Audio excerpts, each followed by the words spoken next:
Guys, it has been a long day, so I'm just warning you in advance. My eyelashes are hanging on for dear life, so sorry if they fall off during the video. Hey guys, welcome back to my channel. My name is Jessica, or Jess Elegante if you know me on Instagram. Nice to meet you if you're new. I hope you had a happy New Year's and wonderful holiday season. Since New Year's is over and the holidays are done and we're going into the new year, I thought I'd just real quick bring up the past before we jump into the new. So as you can see from the title, today I want to do a little review video on good products that I would not repurchase and why. So all the products I'm going to talk to you about are either really good, super hyped up, overhyped. I don't have another category. But anyways, point being, these are supposedly really good products, and I bought these products. A lot of these I bought because of the hype. A lot of people said they were good because they're so popular, because of good reviews, like whatever it is, I bought this stuff. And I'm going to tell you why I won't repurchase these things. Let's get started. Alright, the first product I'm going to be talking about, oh my gosh, I was so crazy about this when I bought it. I can't believe I'm saying this one. The Anastasia Beverly Hills Cream Contour Kit, and I have it in the shade medium. Okay, guys, I was crazy about this thing. I went nuts trying to buy this. Like, I think I got it on one of those like sale days when they had like 50% off, and like I went to the Sephora by me, and like they're like, we don't have medium, and I like freaked out, and they're like, oh, it's okay, you can buy deep. So I like bought deep, and it was too dark for me, and I was like, I can't do anything with this. So then like I waited like weeks so I could go exchange for medium once they had it in stock. Sorry, I needed to let that out. Anyways, this is a really good product actually. I really like it. If you just use it on its own, you just dig your finger in and rub it on, it's gonna be a little too like hard to contour. It's not that creamy of a texture. One of the tricks I learned was to get oils and use an oil, like drop a drop of oil in here in one of these pans, and then it'll loosen it up a little bit. So you'll have more of a creamy texture. And then you'll be able to like spread it out evenly. Like here, I'll show you. Like mine still has the oil in it. This is with the oil. Like, do you see how like smooth that is and how it's like just blending effortlessly? Like that's how it is if you use oil. If you don't have an oil, it's a little thicker and it's not going to spread as easily. Depends on how you like your contour products. But that's how it is and how it was for me. So as I was saying, this is a really good product. I really like this. This is super hype, super popular. Lots of people use it. And it's very like, once you have an oil or something to kind of make it a little creamy, this is very easy to use and great for contouring purposes. Blah, blah, blah. But the issue I had with this is, first of all, there's so much in here. Like, look at this. I bought this like, oh my gosh, maybe two and a half years ago. And that is way past the expiration date. And it's still not done. It doesn't run out. Like, unless you're like contouring your face every single day. I don't recommend this for you unless you're contouring your face every single day. Also, the shades, I don't know about these shades. You know, some people use them for color correcting, like this pink and the yellow, but I'm not a big fan of color correcting. I don't do it that much. I don't need that much color correction under my under eyes. Like, I just use concealer. So for me, these two are my least used shades. And actually I use this pink shade as a blush sometimes because I don't want to waste it, but I've barely gotten through this thing. These two are my most used shades. I use them for contouring purposes, but again, like, it doesn't run out, man. And like, you're like trying so hard, especially if you're a normal person, you're not going to be contouring every day. You don't need this much contour product. Beautiful shade selection, perfect for a tan to medium skin tone, but it's just too much. It expires in a year, so technically if you're using it past that, it's expired product, and you don't want to be like putting bacteria on your face and stuff. Yeah, I mean, you can multi-purpose this thing. Like, I've used two of these shades as a concealer for myself before I had like a nice concealer, but girl, it's too much. It's too much stuff, too much product.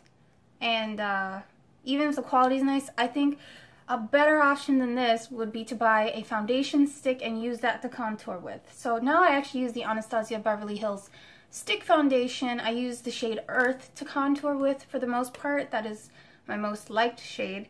And it does just as well. It's like the same. I don't need all of this stuff. This is too much. And this is so hype, but like, are you really gonna use it all? This is $40 retail price, okay? Like, if you're not gonna use all of it, I'd really question buying it. So yeah, that's why I'm not purchasing this again. But it is a good product if you're looking for an amazing contour kit that you will use every single day.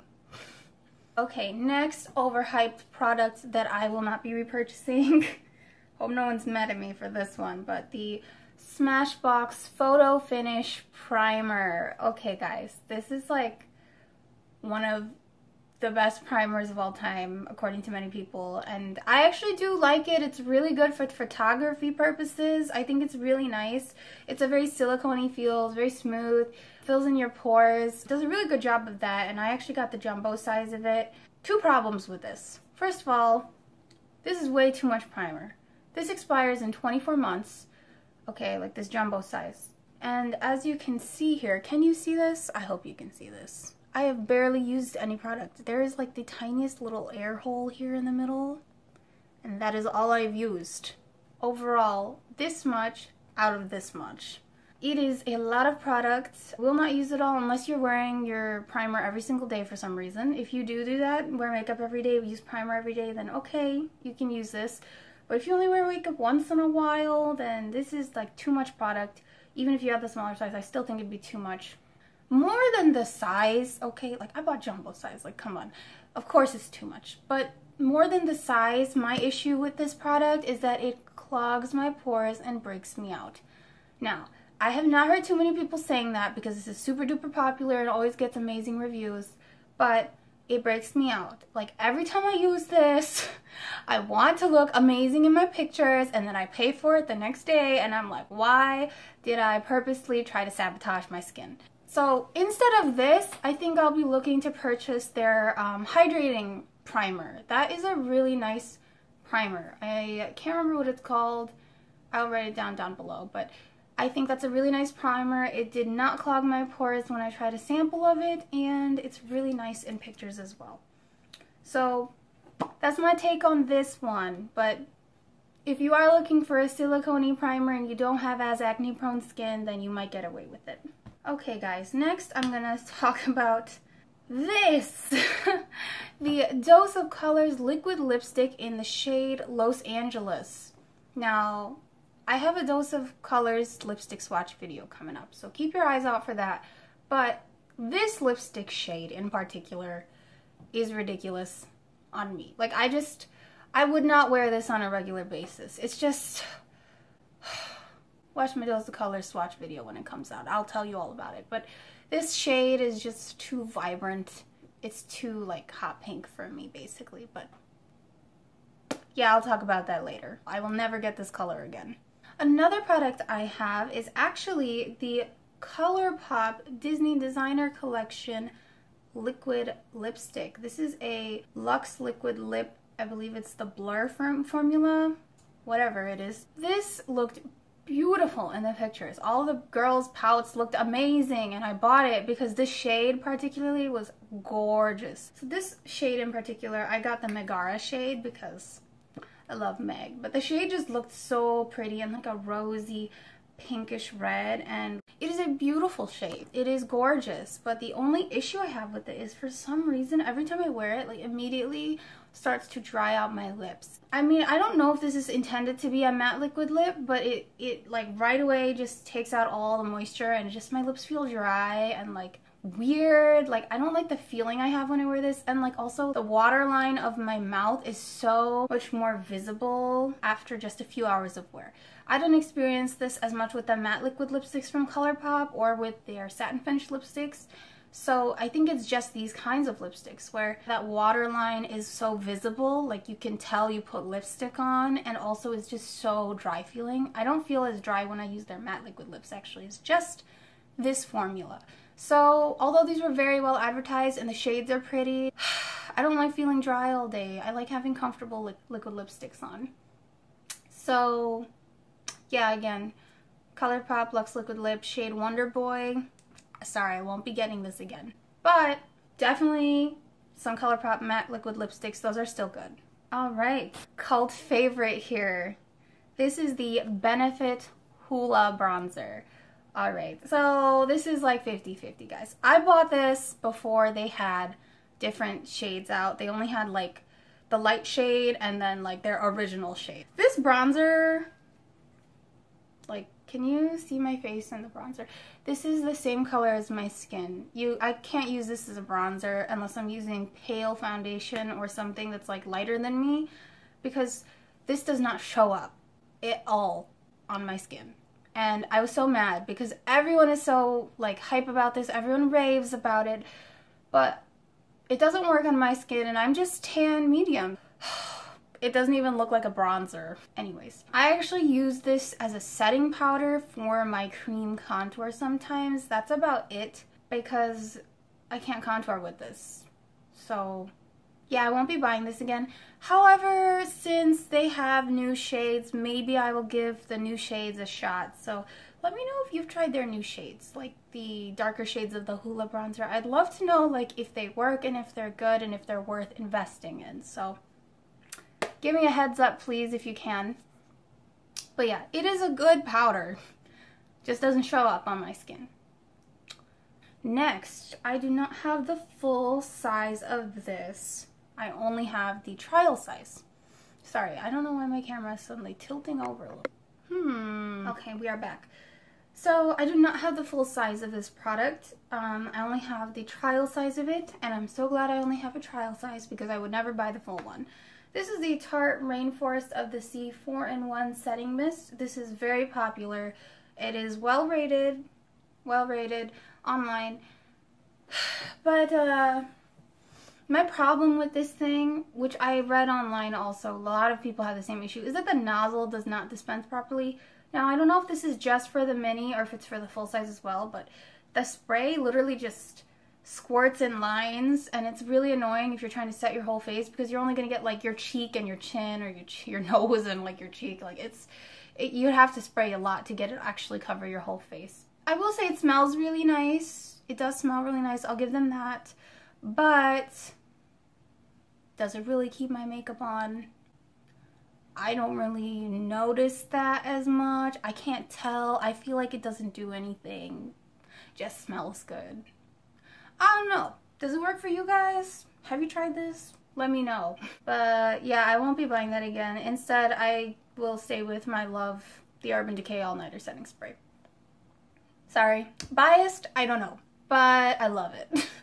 So now I'm actually going to move into some hair care products. This is the VERB Ghost Oil. Okay guys, I got this so long ago and I never used it because I didn't understand what it was doing. And the Sephora employee, when she was, trying to get me to buy this, she was like, this will really help your frizz and it's got lots of nourishing things inside of it. There's no parabens, no sulfates. It is gluten-free. And I didn't understand it. I put it on and nothing happened. She said use a light amount on the tips of my hair and it'll make the frizz go away. But I didn't notice anything. So I put it in my shelf for a while, didn't use it. A year later, I find it and I'm like, oh, my hair is quite frizzy. Why don't I try this out? And instead of going with a light hand, I actually put in like a whole pump. And I've used the entire pump on the bottom of my hair, like the edges. And when I did that, oh my gosh, my hair was so nice. Like, I feel like it really did nourish and moisturize the tips of my hair, and it kept the frizz down. And I was like, how did I not use this for so long? Like, how did I miss this? Anyway, it is amazing. It actually does a really good job. I would actually recommend this to you if you have frizzy hair or curly hair or wavy hair. It kind of works on anybody's hair, but if you got like frizz, especially on the bottom, this is really good. I will not be repurchasing this. Why, you ask? Well, it's kind of complicated. I don't know if I'm going to repurchase this because it was nice, but I don't know if the effects are the same as if I were to use other hair oils. So I'm actually going to try and use argan oil on the bottom of my hair. Like, I like argan oil and it's natural, and this is natural too, I suppose. I don't know what's in here, but Argan oil is more natural than something that is a concoction of ingredients, so I want to try that and see how that works. So I'll update you guys whether I think this is worth repurchasing or not. Right now it's a no because I have some argan oil that I'm going to be using, but maybe one day if I find out that the argan oil is not as good. It's another hair product. This is the Curl Talk Defining Cream by Not Your Mother's. This is a cream that's supposed to like define your hair, your waves, your curls. So I actually usually use the Diva Curl Wave Maker, and this is supposed to be the dupe for that. And I was like, bomb, let's find a dupe so we don't have to pay $30 every time you need some curls. So yeah, I bought this and I was so mad when I was using it. It was like grueling to get through the bottle. I feel like it did not do anything for my hair. Like, yes, I had waves for like an hour, and then like everything kind of just frizzed up and went away, and then like the next day there was like no definition at all. My curls were like gone. So yeah, I am not buying this again. If you want something just to kind of help with frizz, kind of moisturize your hair just a little bit, okay, maybe. But if you actually want your hair to be well defined and have some curls, sorry, not this one. Now, a lot of people do use this in combination with their gel, so I don't know if it makes a difference with the gel. I have tried it with the Diva Curl gel, like this and that combined. It helped keep the curls in place for a little longer, but literally like after a day, just it was gone. I was so sad because I like my curls when they're defined. So yeah, no, not that one. Okay guys, and the last product I will be telling you about is actually an eyeshadow palette. This is the Colourpop Element of Surprise. I don't even know if this is sold anymore. Anyways, I'm not going to open this because the inside is a mess. I'm going to post a screenshot right here. This is what the palette looks like. So, I actually use this now as my extras palette. I throw in any other eyeshadows that I don't have room for in like my drawer. I put them in here and I throw away the shadows in here. I think this is my least favorite Colourpop palette. Now, I'm a huge fan of Colourpop. I have several of their palettes. I think their formulas are great, but this palette was one of their older palettes. The formula was okay. I'm kind of torn. There's like a few shades in here that I like, but overall, like, did not use this very much. I do not think the color scheme was that great for like on the daily or everyday use, you know? So that's my thought on this. I would not repurchase this. If you want a daily, everyday wear palette from Colourpop, I highly recommend the Give It To Me Straight palette. I bought that at like the same time and I loved it. All the colors are gorgeous. So yeah, that's all the products I have for you guys today. Overall, these are all very good products. I would highly recommend them, except for those caveats and those weird little things that people don't think of when they're buying right away. And I think it's so easy to buy products when they're like super talked about, super hype and in the moment, but honestly, like, you gotta buy something that you're gonna use that is not like crazy out of your pocket and that is reasonably well quality, because if it's not good quality, then you are putting yourself at risk for bad makeup days or like acne and lots of things. But yeah, it does matter, and I think it's important to know everything about a product, or as much as you can find about a product before you buy it and purchase it, and then discover the bad things on your own. Comment below what you think of these products, if they actually did work out for you, and if you used them differently, how so, to make them better, or if you kind of thought this along the same lines as me on these. Let me know if you like this kind of video, if you want to see more videos like this on my channel, but hope you enjoyed it. Drop me a like and subscribe to my channel. I'd love to see you back here. And see you guys next time.